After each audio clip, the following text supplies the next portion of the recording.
ஞானத்தின் ஆழம், அர்த்தமுள்ள ஆன்மீகம்.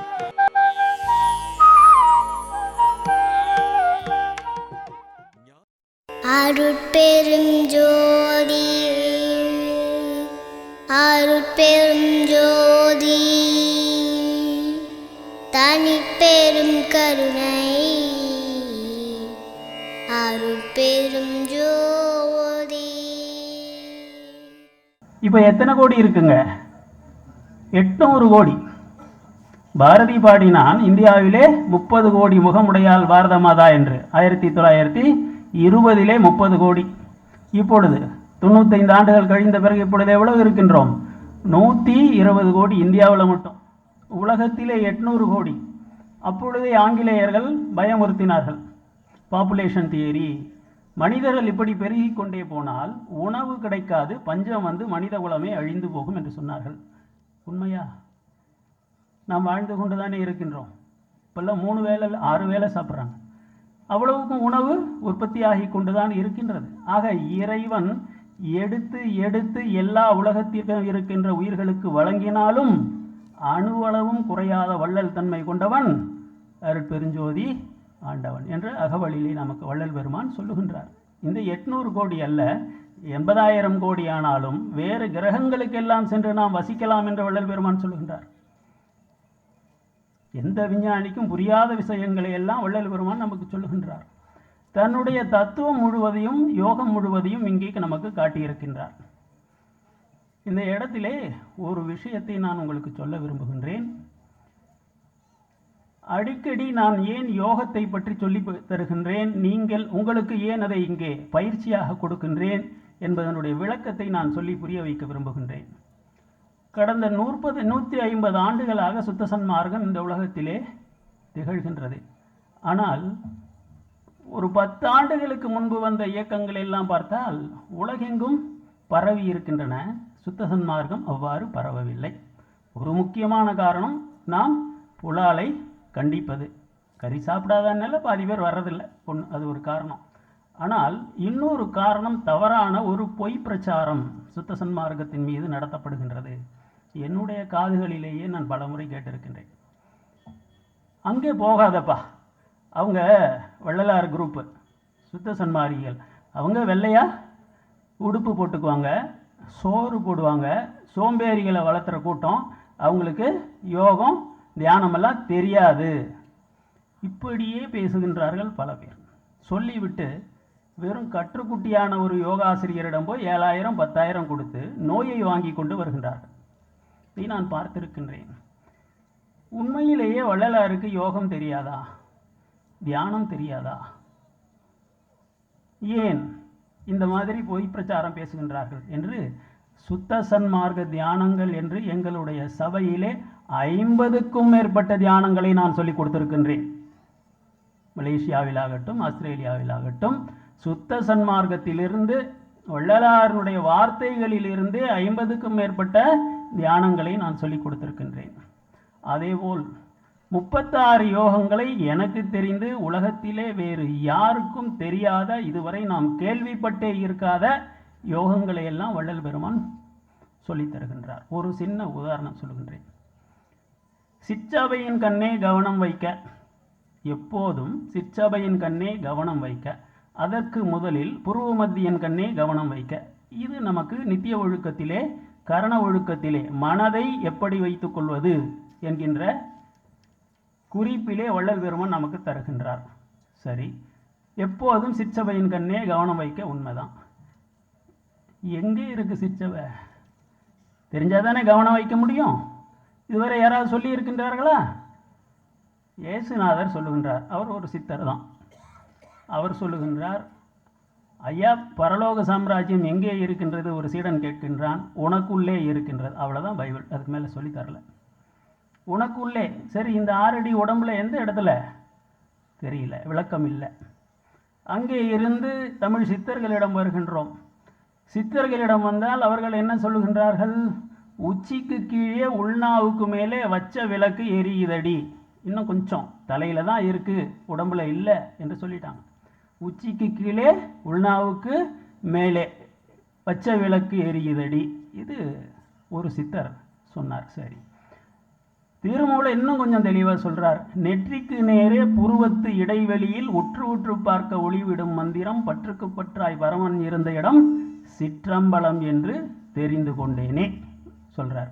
இந்த நெற்றிக்கு நேரே புருவத்து இடைவெளியில்னு சொல்றார். சமீபத்தில் சுத்த சன்மார்க்க தலைவர்களுக்குள்ளேயே ஒரு பிரச்சனை. புருவ மத்தி என்பது என்ன? இந்த இரண்டு புருவங்களுக்கு மத்தியில் இருக்கின்ற இடைவெளியா, தாய்மார்கள் பொட்டு வைக்கின்றார்களே, சிவனுக்கு நெற்றிக்கண் இடுகின்றோமே அந்த இடமா, அல்லது ஒவ்வொரு கண்ணுக்கு மேலே இருக்கின்ற இந்த மயிர்கற்றைகளாலான புருவத்துக்கு மத்தியிலே இருக்கின்ற இடமா? இந்த குழப்பம் சமீபத்தில் ஏற்பட்டு இணையதளத்திலே பெரும் போராட்டமாக மாறி சில விளக்கங்களை எல்லாம் நான் கொடுத்த பிறகு இது ஒரு முடிவுக்கு வந்தது. இந்த புருவ மத்தியிலே என்ன இருக்கின்ற? அங்கே ஒன்றும் இல்லை. நெற்றிக்கண் என்பது வள்ளல் பெருமான் எவ்வாறு ஞானசபை அமைத்திருக்கின்றார்? சிற்றவை, பொற்சபை, ஞானசபை அக் வடிவத்திலே அமைத்திருப்பார். நெற்றிக்கண் போட்டால் இந்த மூன்று கண்ணும் சேர்ந்து அக் என்கின்ற வடிவத்துக்கு வரும். பூர்வஞான சிதம்பரத்தில் கீழே சிற்றவை, மேலே பொற்சபை. வள்ளல் பெருமானுடைய ஞானசபையில் எவ்வாறு காட்டியிருக்கின்றார்?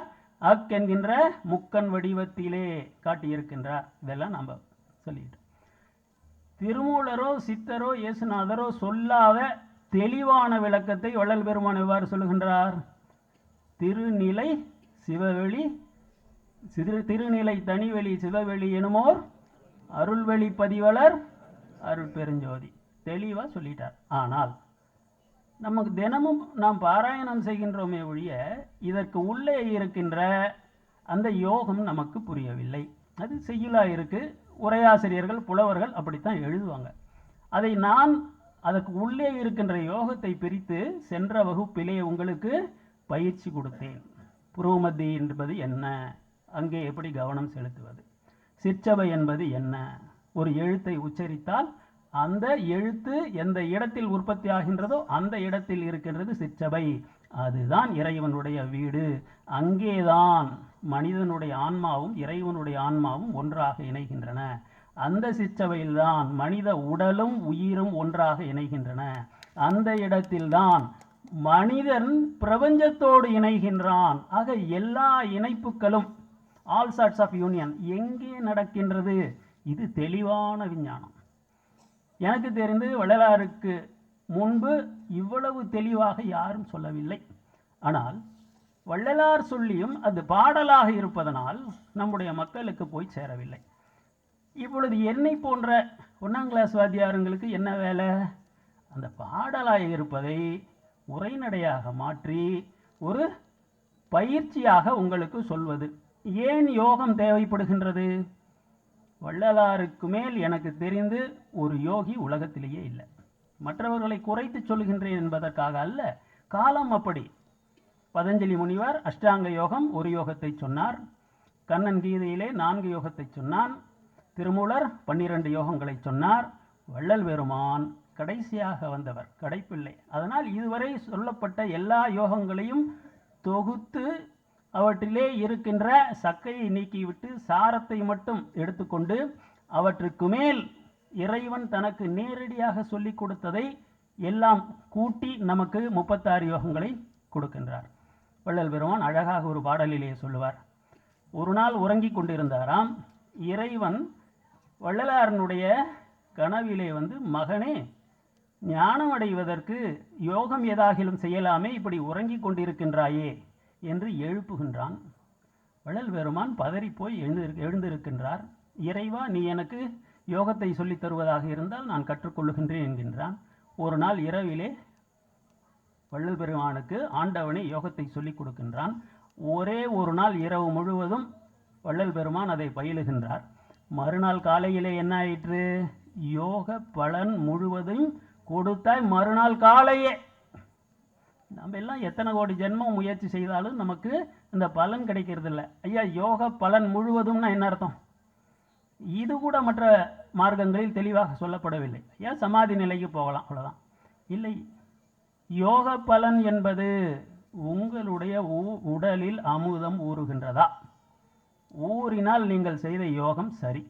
உடலை தன்னுடைய இயற்கை நிலைக்கு நீங்கள் கொண்டு வந்திருக்கின்றீர்கள் என்று பொருள். அதான் வள்ளல் பெருமான் சொல்வது. இந்த உடலிலே எத்தனை இடங்களில் அமுதம் ஊறும் என்று ஒரு பெரிய பட்டியலே தருகின்றார். இந்த உலகில் எனக்கு தெரிந்து எந்த விஞ்ஞானியோ, எந்த சித்தனோ, எந்த முத்தனோ, எந்த தீர்க்கதரிசியோ இவ்வளவு தெளிவாக இந்த மனித உடலை பற்றி, இதனுடைய அற்புதமான ஆற்றல்களை பற்றி, எல்லையற்ற விரிவை பற்றி யாரும் பேசியது இல்லை. நம்முடைய மனம், நம்முடைய அறிவு அது பிரபஞ்ச அறிவாக மாறுவதை பற்றி வேதாந்தம், சித்தாந்தம், பௌத்தம் எல்லா சமயங்களும் பேசுகின்றன. அறிவு விரிவடையும், அவ்வளவுதான். ஆனால் இந்த மனித தேகம் உருமாற்றம் அடைந்து சுத்த தேகமாகி, பிரணவ தேகமாகி, ஞான ஒளி தேகமாகின்ற பொழுது இதனுடைய கெப்பாசிட்டி என்ன, இதனுடைய ஆற்றல் என்ன? இந்த தேகம் விஸ்வரூபம் கொள்ளும், காஸ்மிக் பாடி. இதை வெளிப்படை யாரும் சொல்லலை. சைவம், வைணவம் போன்ற சில மார்க்கங்களிலே விஸ்வரூப தரிசனம் என்கின்ற ஒரு காட்சியை கொடுக்கின்றார்களே ஒளி, அது இறைவனுக்கு மட்டுமே உரியது, மக்களுக்கு அது இயலாது என்று உடனே ஒதுக்கி வைத்து விடுகின்றார்கள். வள்ளல் பெருமான் தான் சொல்லுகின்றார், every man is a potential god. நாம் ஒவ்வொரு மனிதரும் யார்? இறைவனுடைய பிள்ளை, ஆணோ பெண்ணோ, இறைவனுடைய குழந்தை. எல்லையற்ற ஆற்றல்கள் கொண்டது இந்த மனித தேகம், எல்லையற்ற ஆற்றல்கள் கொண்டது மனித அறிவு, எல்லையற்ற ஆற்றல் கொண்டது மனித ஆன்மா. இறைவன் தன்மை அறிந்து அம்மயமாதல், இதுதான் கடைசி புருஷார்த்தம். வள்ளல் பெருமான் சொன்னதை இதே சித்தி வளாகத்திலே செய்து காட்டியது. இப்பொழுது அவருடைய தேகம் எங்கே போய் கொண்டிருக்கின்றது? வள்ளல் பெருமானே சொல்லுகின்றார், இப்பொழுது இந்த உடலில் இருக்கின்றேன், இனி எல்லா உடல்களிலும் புகுந்து கொள்வேன். எல்லா உலகங்களும் என்வசமாயின, எல்லா உயிர்களும் என்வசமாயின, எல்லா இன்பமும் என் இன்பமாயின. கடவுளுக்கு அடுத்தபடியாக வள்ளல் பெருமான் தான் நான் அறிந்த வரையில் இந்த வார்த்தை சொல்லுகின்றார். இது எப்படி சாத்தியமானது? உடனே வள்ளல் பெருமான் சொல்லுகின்றார், அருள் நிலையில் உங்களுடைய உடல் மாற்றம் ஏற்படும். அதனால தான் தன்னுடைய மார்க்கத்துக்கு எப்படி பெயர் வைக்கிறாருங்க? சுத்த சன்மார்க்கம். சுத்த சன்மார்க்கம்னா ஏதோ அசுத்தம் மற்ற சன்மார்க்கங்களில் இருப்பதை போலவும், வள்ளலார் தான் சுத்தத்தை கண்டுபிடித்தது போலவும் பேசுகின்றார்களே என்று சிலர் அங்கலாய்க்கின்றார்கள். அப்படி அல்ல. சுத்தம் என்னும் தத்துவம், ஐயா கொஞ்சம் நான் சொல்றதை திருப்பி சொல்லுங்க, அப்பதான் மனசுல பதியும். அதுக்காக சுத்தம் என்னும் தத்துவம் சொல்லுங்க. சுத்தம் என்னும் யோகம், சுத்தம் என்னும் விஞ்ஞானம், இந்த மூன்றையும் வள்ளல் பெருமான் நமக்கு கொடுக்கின்றார். அதாவது யோகம் என்பது மேலும் மேலும் உயர்ந்து கொண்டே செல்வது என்று பொருள்படும். ஞானம் என்பது அந்த உயர்ந்த நிலையை அடைந்து முடிந்து விட்டது, ஊருக்கு போய் சேர்ந்தாச்சு. இந்த பாதை யோகம். வள்ளல் பெருமான் நமக்கு காட்டுவது என்னவென்றால், ஒரு பொருள் ஏன் ஜடப்பொருளாக இருக்கின்றது, இந்த மண்ணு ஏன் உயிர் இல்லாத ஜடப்பொருளாக இருக்கின்றது, நமக்கு ஏன் உயிரும் அறிவும் இருக்கின்றது என்றால், இந்த மண்ணை விட பஞ்சபூதங்களை விட நாம் ஓரளவுக்கு சுத்தமாக இருக்கின்றோம். அதிலே நம்முடைய உயிரிலே 2 நிலைகள். ஒன்று ஜீவன், அது கொஞ்சம் அழுக்கு இருக்கு, ஆணவம், கண்மம், மாயை இதெல்லாம் இருக்கு. நான் தனியால், நீங்கள் தனியால், அந்த மரம் தனி, இந்த பசுமாடு தனி என்று பிரித்து காட்டுவது செப்பரேட் ஐடென்டிட்டி என்று ஆங்கிலத்திலே சொல்வார்கள். அந்த தனித்துவம் தான் ஜீவனாக மாறுகின்றது. அந்த தனித்துவம் நீங்கிய போது இதே ஜீவன் ஆன்மா என்கின்ற பொது நிலைக்கு வருகின்றது. அதனால் இந்த கோயில ஆன்மாவை பொது பொது பொது என்றே பல இடங்கள், பொதுவில் ஆடுகின்ற அரசே இதெல்லாம் வள்ளல் பெருமான் சொல்றாரு இல்லைங்களா. இந்த ஆன்மா தான் சிற்சபை, இறைவனுடைய இடம், ஜீவன் அல்ல. ஜீவன் என்பது இந்த 36 தத்துவங்கள் என்கின்ற சந்தை கூட்டத்துக்கு இடையே தொண்டையில் இருப்பது. ஆன்மா என்பது புருவ மத்தியிலே தனித்து நிற்பது. இந்த 36 தத்துவங்களை நீங்கிய பொழுதுதான் நம்மை நாம் முதல் முறையாக தெரிந்து கொள்ள முடியும். நின்னை நீயின்றி அறிதல் என்று உயிர் அனுபவத்தை வள்ளல் பெருமான் நமக்கு சொல்லுகின்றார். சரி, இந்த சுத்தம் என்பது என்ன? ஒரு விளக்கம் சொன்னா உங்களுக்கு தெரியுங்கய்யா. இப்போ இந்த உடம்பு பஞ்சபூதங்களால் ஆனது. சரி, எல்லா உணவும் மண்ணிலிருந்து உற்பத்தி ஆகின்றது, நாம் எடுத்துக்கொள்ளுகின்றோம். சரி, இரண்டாவதாக இந்த உற்பத்தியாகின்ற பொருள் ஒவ்வொன்றும் அசுத்தமாக இருக்கின்றது. இறைவனுடைய படைப்பிலே எல்லா பொருள்களும் எப்படி இருக்கின்றன? அசுத்தமாக இருக்கின்றது. வள்ளல் பெருமானுடைய வார்த்தைகளை சொல்லுகின்றேன். பூத தத்துவம், அமுதம், விஷம், இந்த மூன்றும் எல்லா பொருளிலும் கலந்தே இருக்கும். தண்ணீரிலே தன்மை குளிர்ச்சி என்பது அதனுடைய இயல்பு நீர். அத்துடன் குளிர்ச்சி என்பது விஷம். அதிலே இருக்கின்ற வெப்பம் என்பது அமுதம். அதற்காக வள்ளல் பெருமான் என்ன செய்ய சொல்லுகின்றார்? குளிர்ந்த தண்ணீரை அப்படியே அருந்தக்கூடாது, அது விஷம். அதிலே இருக்கின்ற குளிர்ச்சி விஷம். அந்த குளிர்ச்சியை நீக்கிவிட்டு அதை சூடாக்கி வெப்பமாக்கி வெந்நீராக மட்டும்தான் பருக வேண்டும், வெந்நீராக மட்டும்தான் குளிக்க வேண்டும் என்று சொல்லுகின்றார். ஏன்? அந்த விஷத்தை நீக்கிவிட்டு சுத்திகரித்து சாப்பிட வேண்டும். அதையும் எப்படி செய்ய சொல்றாரு? அந்த தண்ணீர் மழை தண்ணீராக இருக்க வேண்டும். அந்த மழை தண்ணீரையும் அப்படியே அருந்தக்கூடாது. 5 லிட்டர் தண்ணீரை 2 லிட்டர் தண்ணீராக சுண்ட காய்ச்சுங்கள். அதிலே கொஞ்சம் சுக்க போடணும். அந்த சுக்கும் எப்படி இருக்கணுங்க? அந்த சுக்குல ஒரு தோஷம் இருக்கு. அதை சுண்ணாம்பு தடவி நெருப்புல காய்ச்சினா அந்த தோஷம் நீங்கும். பிறகு அந்த நாம் சேர்த்த சுண்ணாம்பை சுரண்டி எடுத்து விட வேண்டும். அந்த சுக்கை பொடி செய்து ஒரு சிட்டிகை அந்த தண்ணீரிலே போடுங்கள். கொஞ்சம் நாட்டு சர்க்கரை அதில் போடுங்க. அதற்கு பிறகு அதை சாப்பிடுங்கள். எவ்வளவு பாதுகாப்பு பண்றார் பாருங்க. அதை எப்படி தண்ணீரை எப்படி சுத்திகரிப்பு செய்வது என்று சொல்லுகின்றார். ஏன்? அந்த தண்ணீரிலே என்ன அப்படி அசுத்தம் இருக்கின்றது? அது அழகா சொல்றார் வள்ளல் பெருமான். ஐவிளக்கு மூப்பு மரணாதிகளை நினைத்தால் அடிவயிற்றை முறுக்காதோ. இந்த ரகசியத்தை யாராவது இது வரைக்கும் சொல்லியிருக்காங்களா? எந்த விஞ்ஞானிக்கும் தெரியாது. நமக்கு ஏன் முதுமை வருகின்றது? நமக்கு ஏன் மரணம் வருகின்றது? நமக்கு ஏன் நோய் வருகின்றது? ஒரு வரியில வள்ளல் பெருமான் சொல்றார். விளக்கு மூப்பு மரணாதிகளை நினைத்தால் அடிவயிற்றை முறுக்காதோ, தப்பாலே ஜெகத்தவர் சாவே துணிந்தார். ஏன்? இந்த தண்ணீரிலே இருக்கின்ற குளிர்ச்சி நம் உடலிலே தொண்டையிலே எதை ஏற்படுத்துகின்றது? கபத்தை ஏற்படுத்துகின்றது. ஒரு மனிதன் சாகின்றான் என்றால் அந்த நிலையில என்ன ஆகிறது? என்ன ஆகுறதுங்கய்யா? தொண்டையில கபம் வந்து அடைச்சிக்கும், விக்கல் வரும். வள்ளல் பெருமான் ஒரு இடத்துல என்ன சொல்லுகின்றார்? ஒக்க அமுதத்தை உண்டேன் இனி விக்கல் வராது கண்டீர்.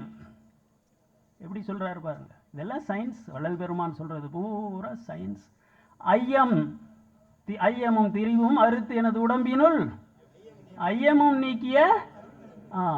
அப்போ முதல் ஐயம் என்பது மனதிலே இருக்கின்ற சந்தேகம். இரண்டாவது வரியிலே வருகின்ற ஐயம் என்பது கபம். இந்த உடம்புல கபத்தை நீக்கு, இல்லை என்றால் என்ன ஆகும்? அந்த கபம்தான் முதுமையாக வருகின்றது. அந்த கபம்தான் மரணத்தை இழுத்து வருகின்றது. அந்த கபத்தை உற்பத்தி செய்வது எது? தண்ணீரிலே இருக்கின்ற குளிர்ச்சி என்கின்ற விஷம். இந்த சயின்ஸை யார் சொன்னா? எத்தனை கோடி கொடுத்தாலும் இந்த ரகசியத்தை யார் சொல்லுவா? நீங்களும் நானும் எப்படி தெரிந்து கொள்வது? அமெரிக்காவிலே இன்றைக்கு 100 ஆண்டுகள் வாழ்வது எப்படி என்று பிரபல டாக்டர்கள் ஒரு 10 லட்சம் ரூபா கொடுத்து, $10 லட்சம் கொடுத்து, $1 மில்லியன் கொடுத்தீங்கன்னா 200 மாத்திரையை ஒரு நாளைக்கு சாப்பிட சொல்றாங்க. அந்த சத்து மாத்திரை. நீங்களும் நானும் $10 லட்சம் எவ்வளோ ஆச்சுங்கய்யா? ஒரு டாலர் 60 ரூபா. பெருக்கிக்கோங்க, ஒரு 6 கோடி ரூபாய் வரும். நீங்களும் நானும் கொடுத்து 6 கோடி கொடுத்து இந்த 200 மாத்திரையை சாப்பிட முடியுங்களா? வள்ளல் பெருமான் தான் நாம் அனைவரும் சித்தர்களாக வேண்டும், முத்தர்களாக வேண்டும், சுத்த சன்மாரிகளாக வேண்டும். இந்த உடலை சுத்தம் செய்து கொண்டு சுத்த தேகம் பெற வேண்டும். சுத்த தேகம் பெற்றால் ஆயுள் எவ்வளவு? 4,32,000 ஆண்டுகள் தங்கமேனியாக இந்த உடல் மாறி போகும். அவ்வாறு மாற்றம் பெற்றது வள்ளல் பெருமானுடைய உடல். பொன்மேனி எனக்கு தந்தாய் என்றே பாடுகின்றார். நீங்களும் நானும் அந்த நிலையை அடைய வேண்டும். நோயே இல்லாத உடல், முதுமையே இல்லாத உடல், மரணமே அண்ட முடியாத உடல், அவற்றை பெற்று இந்த பூமியிலேயே அமரர்களாக கடவுளர்களாக நாம் வாழ வேண்டும் என்கின்ற பேராசை கொண்டு அவ்வளவு கடவுள் சொல்லிக் கொடுத்த எல்லா விஞ்ஞானத்தையும், சாகா கல்வி முழுவதையும் நமக்கு வள்ளல் பெருமான் சொல்லிக் கொடுத்து விட்டு போயிருக்கின்றார். சரி, இதிலே சுத்தம் என்பது எப்படி யோகமாகின்றது? கொஞ்சம் கவனிங்க. சாகா கல்வியினுடைய சூத்திரம் என்ன? சித்தர்கள் சொல்லுவதை வள்ளல் பெருமான் ஏற்றுக்கொள்கின்றார்.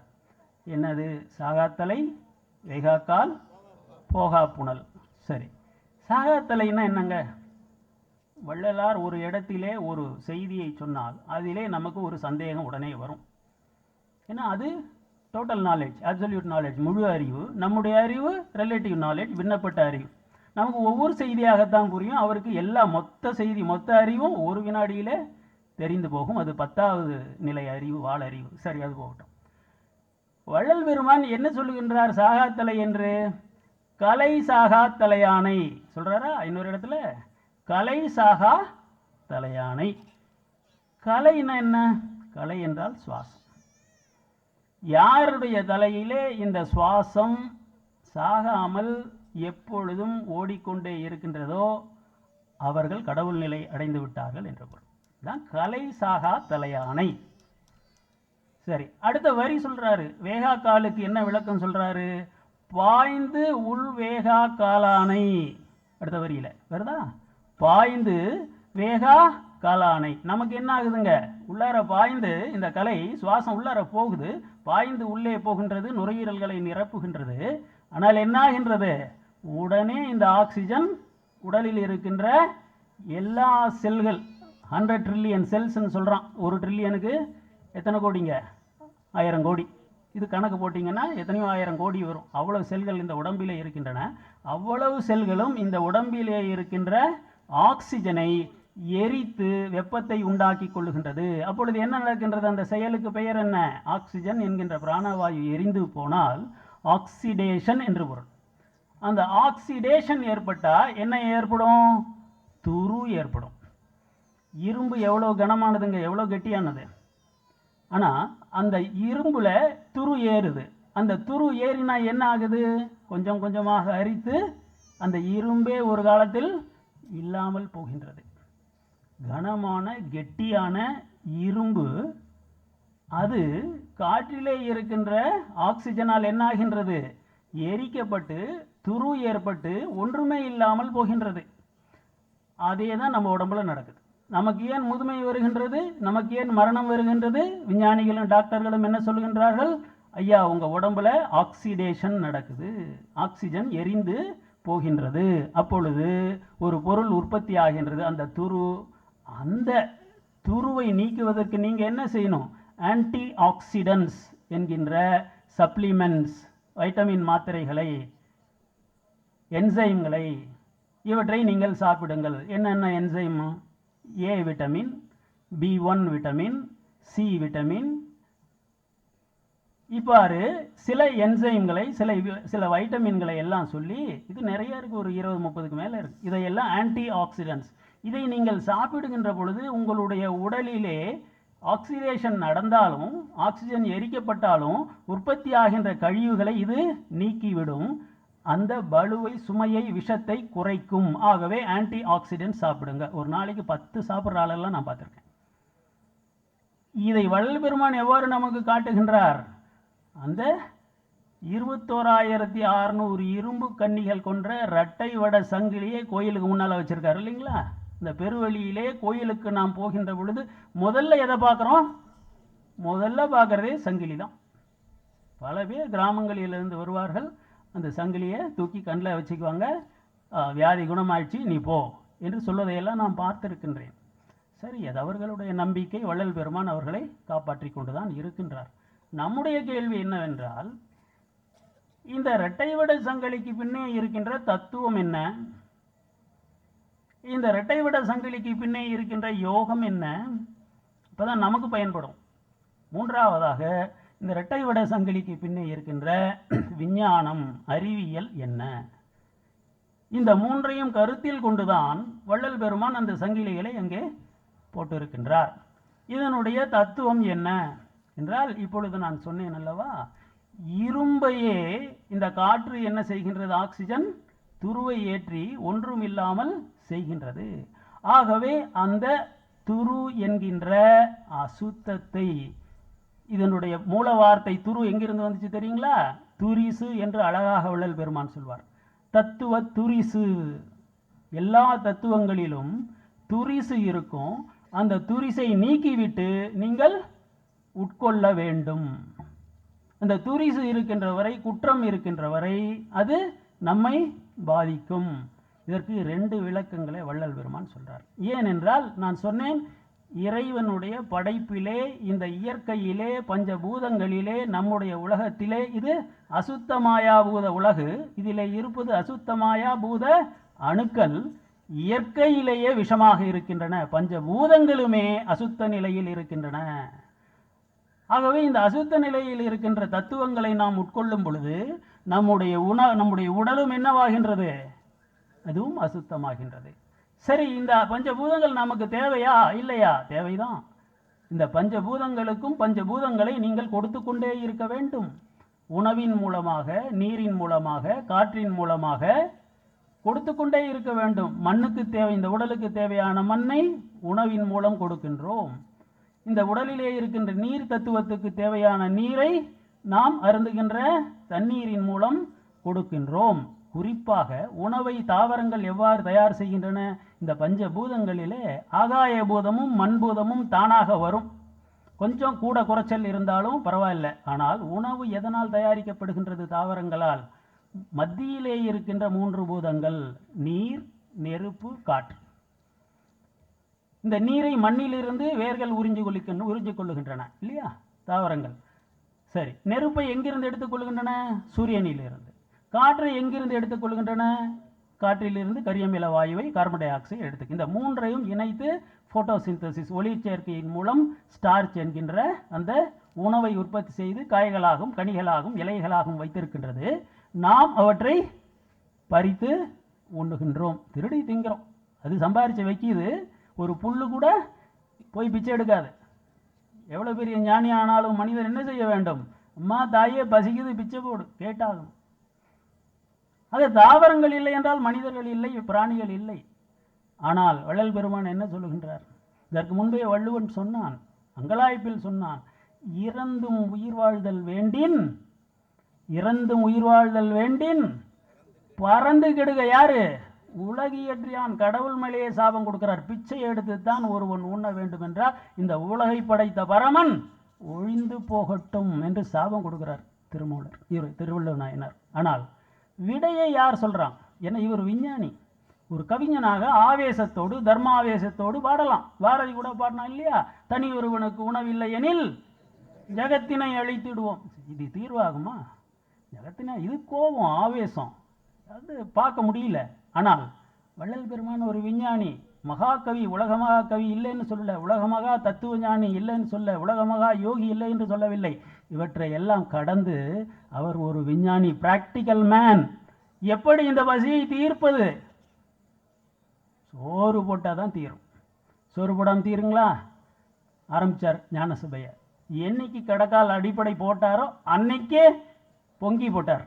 அன்றைக்கு ஏற்றிய அந்த அடுப்பு இன்றும் எரிந்து கொண்டு இருக்கின்றது. இன்று தர்மசாலை உலகெங்கும் பல இடங்களில், ஆயிரக்கணக்கான இடங்களில் இருக்கின்றது. சரி, அவ்வாறு உணவு போட்டால் அந்த பசி அடங்கிடுதுங்களா?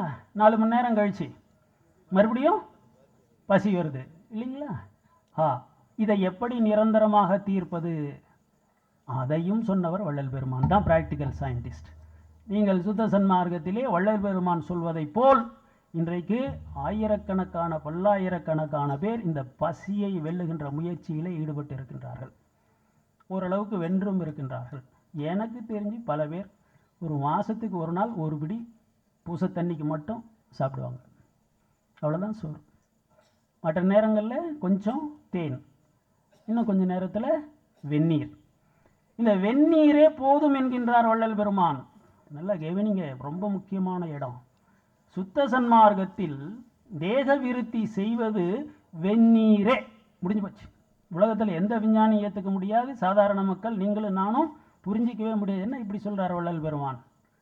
ஆனால் அப்படி வாழ்கின்ற மனிதர்களை எனக்கு தெரியும், உங்களுக்கும் தெரியும். இங்கே வந்திருக்காங்க.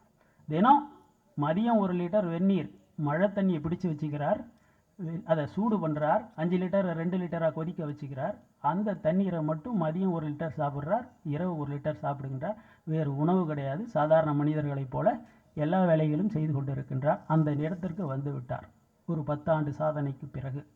இன்னும் சிலர் வெறும் காற்றையே சுவாசித்து கொண்டு வாழ்கின்றார்கள், எனக்கு தெரியும். இதெல்லாம் சாத்தியம்தான். வள்ளல் பெருமான் சொல்லுகின்ற வெந்நீரே போதும்னு எப்படி சொல்கிறார்? இப்பொழுது தானே நான் ஒரு சூத்திரத்தை உங்களுக்கு சொன்னேன். தாவரங்கள் எப்படி உணவை தயாரிக்கின்றன? 3 தத்துவங்கள், மத்தியில் இருக்கின்ற 3 தத்துவங்கள். மண்ணை விட்டுடுங்க. நீர், நெருப்பு, காற்று, இல்லைங்களா? சரி, காற்று இயல்பாக நாம் சுவாசிக்கும் பொழுது வந்து விடுகின்றது. மீதி இருக்கிறது 2 தத்துவம் என்னங்க? நீரும் நெருப்பும் தான். இப்போ வெந்நீரில் என்ன இருக்குது? நீர் தத்துவம் இருக்கா? சூடாக இருக்கிறதுனால அதில் உஷ்ணம் இருக்கா, நெருப்பு இருக்கா? ஆக நீர், நெருப்பு, தண்ணி 3 இருக்காதுல்ல. அப்போ வெந்நீரே போதும், நம்ம உடம்பு என்கின்ற தாவரம் அமுதத்தை உற்பத்தி செய்து கொள்ளும், இல்லையா? இல்லையா? ஆரம்ப காலத்தில் வள்ளல் பெருமான் என்ன சொல்வார் என்றால், கடினமான உடல் உழைப்பை குறைத்து கொள்ளுங்கள். கடுமையான உடல் உழைப்பு செய்தால் பசி வந்துடும். அப்பொழுது நீங்கள் சாப்பிடவில்லை என்றால் தேகம் போய்விடும். ஆக கடினமான உடல் உழைப்பு செய்கின்றவர்கள் அதை கொஞ்சம் கொஞ்சமாக குறைத்து கொண்டு வர வேண்டும். அதே போல கடுமையான மூளை உழைப்பு செய்கின்றவர்களுக்கும் நிறைய சக்தி தேவைப்படும். ஆக இந்த 3 தத்துவங்கள் வெந்நீரிலேயே இருப்பதனால வள்ளல் பெருமான் என்ன சொல்றார்? சுத்த சன்மார்க்கத்தில் வெந்நீரே தேக விருத்தி செய்ய போதுமானது என்று சொல்லுகின்றார். அதை போலவே அவர் வாழ்ந்து காட்டினார். தொழுவூர் வேலாயுத முதலியார் அவர்கள் பிரம்மஞான சபையினருக்கு கொடுத்த அறிக்கை, பெருமான் இங்கே சித்தி அடைந்த பிறகு 10 ஆண்டுகளுக்கு பிறகு சென்னையிலே அடையாற்றிலே பிரம்மஞான சபையினருக்கு ஒரு அறிக்கையை கொடுக்கின்றார். அவரை சொல்லுகின்றார், என்னுடைய குருநாதர் ஒரு கவளம் சோறு சாப்பிடுவார், 3 மாதங்களுக்கு அதுவே அவருக்கு போதுமானதாக இருக்கும், அவர் உபவாசம் இருப்பார். அதற்கு பிறகு கொஞ்சம் வெந்நீர் அருந்துவார், அதனுடன் கொஞ்சம் தேன் சேர்த்து கொள்வார். அதற்கு பிறகு தேனையும் நிறுத்திவிட்டார், வெறும் வெந்நீர் மட்டுமே அருந்தினார். அதற்கு பிறகு அதையும் நிறுத்திவிட்டார். அவருடைய உடலிலே அமுதம் சுரக்க ஆரம்பித்து விட்டது. இது வள்ளல் பெருமான் பயிற்சியிலே கண்டு பிடித்து நமக்கு சொன்னது. ஆக இப்படி பயிற்சி செய்கின்ற பொழுது இந்த உடல் என்ன செய்யும்? உடல் என்கின்ற தாவரம் தனக்கு தேவையான உணவை தானே தயாரித்து கொள்ளும். இது சித்தர்களும் முத்தர்களும் புராணத்தில் எப்படி சொல்லுவாங்க?